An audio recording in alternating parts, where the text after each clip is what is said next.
सभी मित्रों को मेरा नमस्कार। आज बहुत अच्छा लग रहा है। राजस्थान टाइम्स की तरफ से हमारे साथियों ने मुझे यहाँ लाइव पे रखा है और राजस्थान के बारे में कुछ चर्चा करनी है, अपनी विधानसभा के बारे में भी चर्चा करनी है। मैं सबसे पहले आप जितने भी हमारे साथी मुझसे जुड़े हैं उन सभी का मैं धन्यवाद करता हूँ कि आप अपना कीमती समय निकाल के और मेरा जो आज ये लाइव है उसको देख रहे हैं।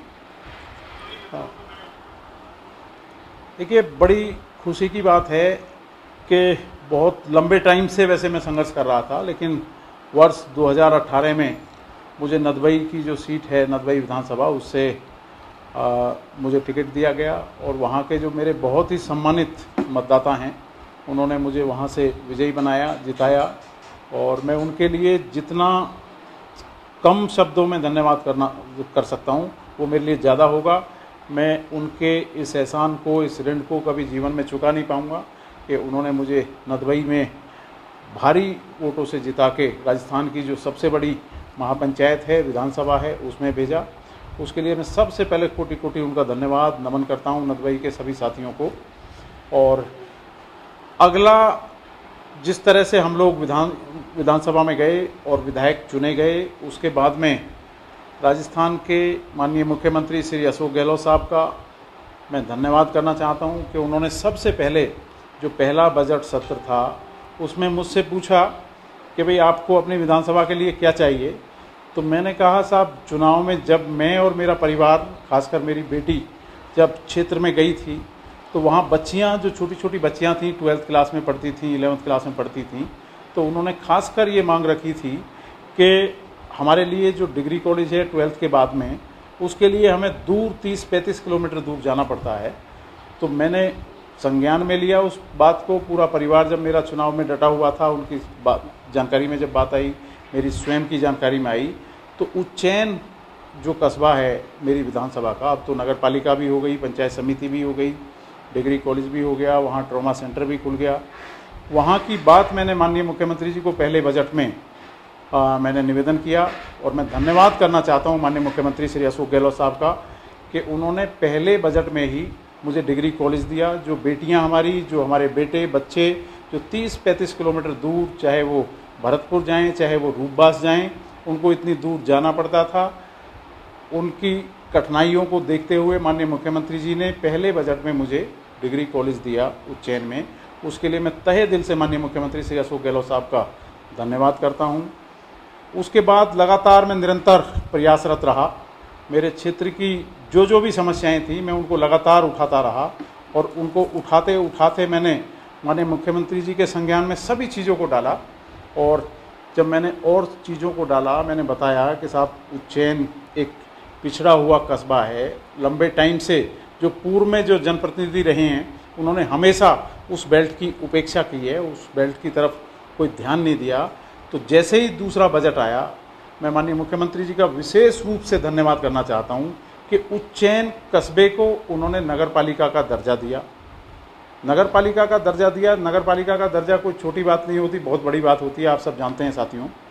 और मैं समझता हूं कि नगर पालिका जैसे ही घोषणा हुई, अब नगर पालिका की सारी कार्रवाई शुरू हो जाएगी वहाँ बनने की, तो ज़बरदस्त तरीके से उस क्षेत्र का विकास होगा। आप सब जानते हैं कि लोग जो दूर दराज जाते थे सारी चीज़ों को, अब सारे सरकारी दफ्तर जितने भी हैं वो सब उज्जैन में आसपास खुल जाएंगे। उसके बाद मैं दूसरा विशेष रूप से धन्यवाद श्री सचिन पायलट साहब, जो हमारे डिप्टी सीएम हैं, उनको देना चाहता हूँ कि मैंने मांग की कि वहाँ पे पंचायत समिति बननी चाहिए उज्जैन में, और उज्जैन में उन्होंने पंचायत समिति बनाई।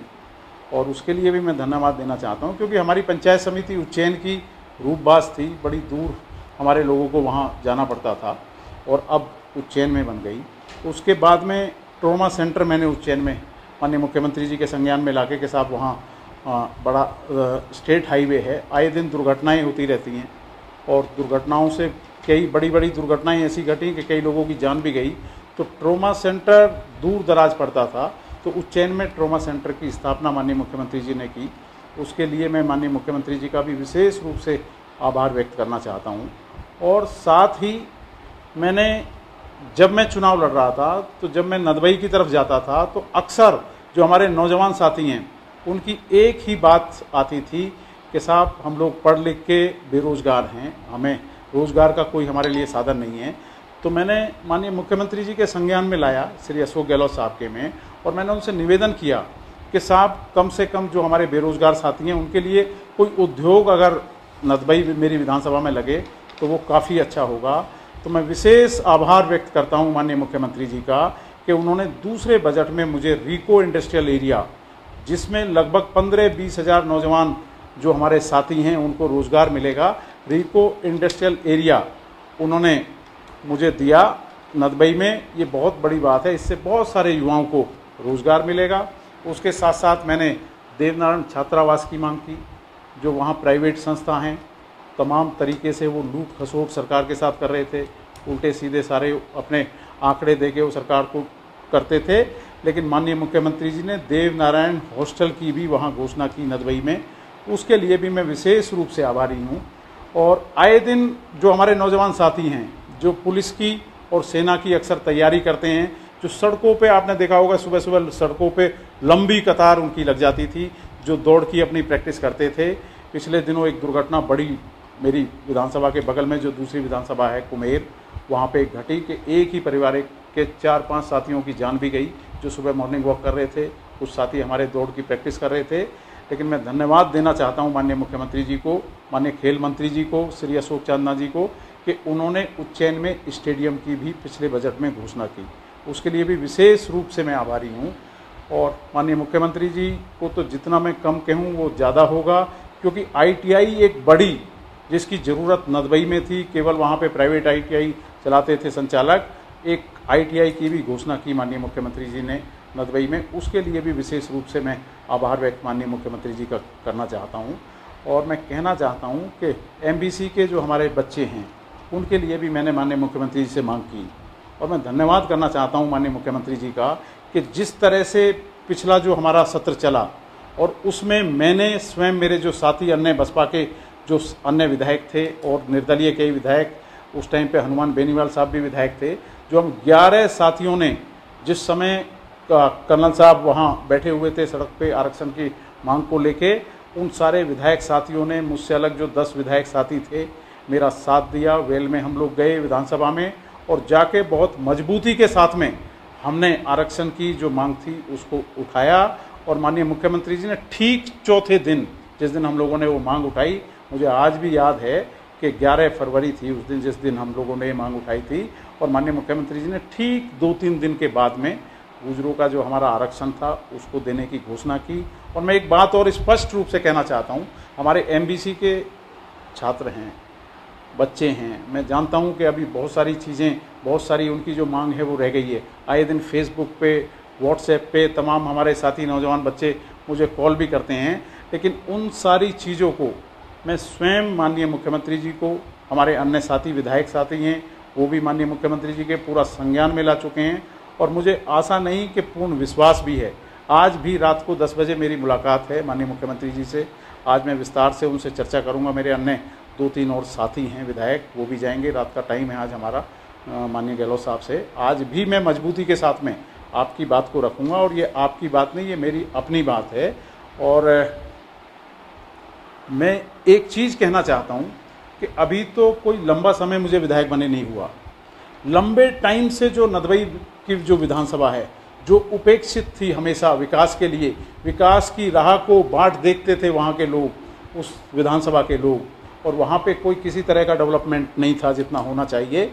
मैं ये यकीन के साथ कहना चाहता हूँ सम्मानित मतदाताओं को कि अभी तो ये केवल शुरुआत है। विकास पुरुष के रूप में हमारे माननीय मुख्यमंत्री श्री अशोक गहलोत साहब हमें मिले हैं। कांग्रेस की सरकार है, एक एक चीज़ को गंभीरता से लेते हैं। और अभी तो एकमात्र ये शुरुआत है। जैसे जैसे अगला सत्र आएगा, बजट का सत्र, आप देखना कि विकास की इतनी ज़बरदस्त तरीके से मैं घोषणा कराऊंगा। और अति शीघ्र माननीय मुख्यमंत्री जी का भी मैं एक कार्यक्रम नदबई में लगवाऊंगा और कार्यक्रम में कई योजनाओं का उद्घाटन भी मैं कराऊंगा।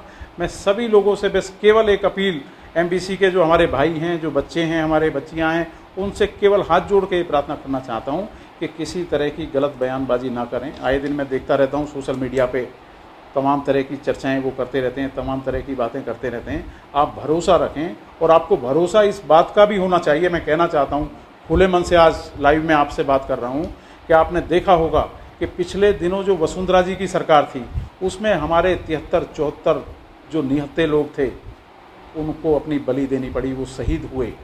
और आपने देखा उसके बाद भी उस सरकार ने हमें आरक्षण नहीं दिया।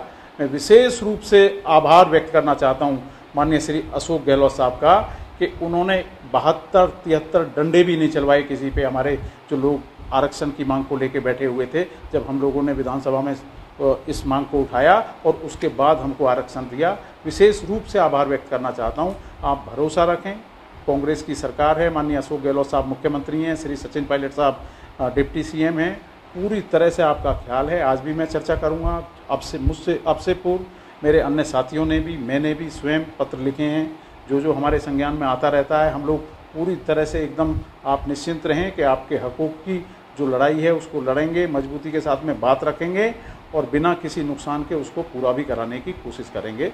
और मैं ये कहना चाहता हूँ युवाओं से, साथियों से, अपने भाइयों से, बहनों से कि जो सोशल मीडिया है इसको हम हथियार ना बनाएं, दुरुपयोग ना करें इसका, किसी तरह की गलत चीज़ ना करें।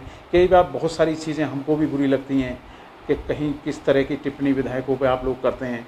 मैं आपको ये भरोसा दिलाना चाहता हूँ कि हम सब लोग आपके साथ हैं, आप नौजवान हैं, इस देश का भविष्य हैं और हमेशा आपके साथ में हमारे अन्य भी साथी जो विधायक साथी हैं वो हमेशा आपकी अपनी मांगों को लेके, वो आपकी नहीं वो हमारी अपनी मांग है, माननीय मुख्यमंत्री जी के संज्ञान में हम लोग डालते रहते हैं और डालने के बाद में ज़्यादातर जितना हो पाता है हमसे उसको पूरा करते हैं।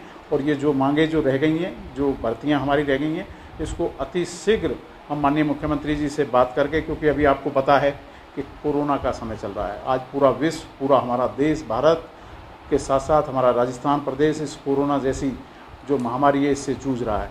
मैं आप सब साथियों से, सब जितने भी मुझे लाइव पे देख रहे हैं, जो समय निकाल के आप लोग बैठे हैं, मैं उन सभी से ये निवेदन करना चाहता हूँ कि सोशल डिस्टेंस आप बना के रखें, लॉकडाउन के नियमों का पालन करें और जितना भी हो सके आप एक दूसरे से दूरी बना के रखें, क्योंकि कोरोना एक ऐसी बीमारी है कि जो स्वयं नहीं आएगी, इसको जब भी कोई जाएगा वो बाहर से अपने घर लेके आएगा। तो आप पूरी तरह नियमों का पालन करें, आप सब स्वस्थ रहें, खुशी रहें, आगे बढ़ें। आपका जो टारगेट है, भविष्य जो आपने सोचा है कि आपको ये बनना है, आप सब उसमें पूरी तरह से कामयाब हों, ऐसी मेरी आशा और उम्मीद है। मैं पुनः एक बार और आप सभी से और हमारा जो राजस्थान टाइम्स ये आज लाइव जो हमें दिखा रहा है, उन साथियों का विशेष रूप से मैं बहुत आभार व्यक्त करना चाहता हूं। और माननीय मुख्यमंत्री जी, राजस्थान को बचाने के लिए जिस तरह से आपने देखा कि जैसे ही इस देश के हमारे प्रधानमंत्री श्री नरेंद्र मोदी जी ने जैसे ही कोरोना वाली जो डिक्लेयर हुआ, सबसे पहले पूरे राजस्थान प्रदेश को लॉकडाउन किया, आपने देखा होगा। उसके बाद जिस तरह माननीय मुख्यमंत्री जी जी जान से पूरी तरह जुटे हुए हैं पूरे प्रदेश में, हमारे चिकित्सा मंत्री श्री रघु शर्मा जी, हमारे प्रदेश के अध्यक्ष और डिप्टी सीएम पायलट साहब, सारे लोग जिस तरह, पूरी सरकार, पूरा प्रशासन, हमारा पुलिस प्रशासन, हमारे डॉक्टर्स, हमारे स्वास्थ्यकर्मी, हमारे अन्य साथी, हमारे जनप्रतिनिधि जिस तरह पूरी तरह से डटे हुए हैं। स्वयं मैंने अपनी नदबई की विधानसभा में लगभग जो बेघर लोग थे, जो मजबूर लोग थे, जो बेसहाय लोग थे, उनको लगभग 20,000 किटों का मैंने वितरण किया और मैंने कोई परवाह नहीं की किस तरह की। मैं भगवान में, ईश्वर में आस्था रखता हूँ। मैं स्वयं उनके बीच में गया और मैंने लगभग 20 कार्यक्रमों का आयोजन किया परमिशन लेके जिला प्रशासन से, और उनको बुला के सूखे राशन की 20,000 किटों का वितरण किया। चाहे वो पिछले दिनों हमारे रोजगार भाई हों जो मुस्लिम समाज के थे, उनके यहाँ हमें कुछ रोजे से संबंधित कुछ खान पीन की व्यवस्थाएं करनी हो या अन्य साथियों की करनी हो, हम दिन रात पूरी टीम एक जो हमने बनाई हुई है अवाना टीम अपनी विधानसभा में, वो हमारे साथी तमाम पूरी तरह से जुड़े रहे और जुटे रहे और लगे रहे। और अब मैं समझता हूँ कि गर्मी आ गई है, इसमें सबसे बड़ी समस्या पानी की है। मैं सर्वप्रथम माननीय मुख्यमंत्री श्री अशोक गहलोत साहब को और हमारे बीडी कल्ला साहब जो मंत्री हैं, उन दोनों को इस बात के लिए धन्यवाद देना चाहता हूं कि पिछले सत्र में घोषणा हुई, माननीय बीडी कल्ला साहब मंत्री जी ने ये घोषणा की कि पूरे भरतपुर में चंबल का पानी आएगा। जो समस्या छोटी मोटी और काफ़ी ज़्यादा कुछ बेल्ट में जो लंबे समय से चली आ रही थी, मैं समझता हूं कि चंबल का पानी आने से वो समस्या का समाधान होगा, लोगों तक पानी पहुंचेगा। और माननीय मुख्यमंत्री जी ने तो बहुत गंभीरता से इस पानी वाले विषय को लिया है। पिछले दिनों हम सभी विधायक साथियों को हमारे जिला कलेक्टर के फ़ोन आए, उन्होंने स्वयं पूछा कि आपको कहाँ टैंकरों की आवश्यकता है, आपको कहाँ ट्यूबवेल की आवश्यकता है, आपको कहाँ हैंडपंप की आवश्यकता है, आपको कहाँ डीप बोर की आवश्यकता है, आपको कहाँ सोलर की आवश्यकता है। सारी चीज़ों पे हम लोगों ने अपनी राय दी, अपनी संख्या बताई कि फला फला ब्लॉक में हमको इतनी इतनी चीज़ें चाहिए और वो सारी चीज़ें हमें सरकार से जल्द उपलब्ध हो जाएंगी। बस मैं आप सभी साथियों को फिर एक बार बता दूं कि आज रात को मेरी 10 बजे माननीय मुख्यमंत्री श्री अशोक गहलोत साहब से मुलाकात है। अन्य हमारे जो बीएसपी से कांग्रेस में विधायक साथी आए हैं वो भी मेरे साथ में रहेंगे और मैं आज फिर मजबूती के साथ में विशेषकर अपने एमबीसी के जो छात्र हैं, जो बच्चे हैं, उनको कहना चाहता हूं कि आज भी मैं स्वयं मजबूती के साथ में आपकी बात को अपनी बात समझ के, क्योंकि आपकी कम मेरी ये ज़्यादा बात है, उसको माननीय मुख्यमंत्री जी के सामने रखूँगा। आप सब साथियों ने अपना कीमती समय निकाला, मुझे लाइव पे सुना। पुनः एक बार मैं हमारा राजस्थान टाइम्स के जो साथी हैं उनको धन्यवाद देता हूं और आप सबका भी मैं धन्यवाद करता हूं कि आप सब लोगों ने समय निकाल के मुझे लाइव पे सुना। राम राम साहब।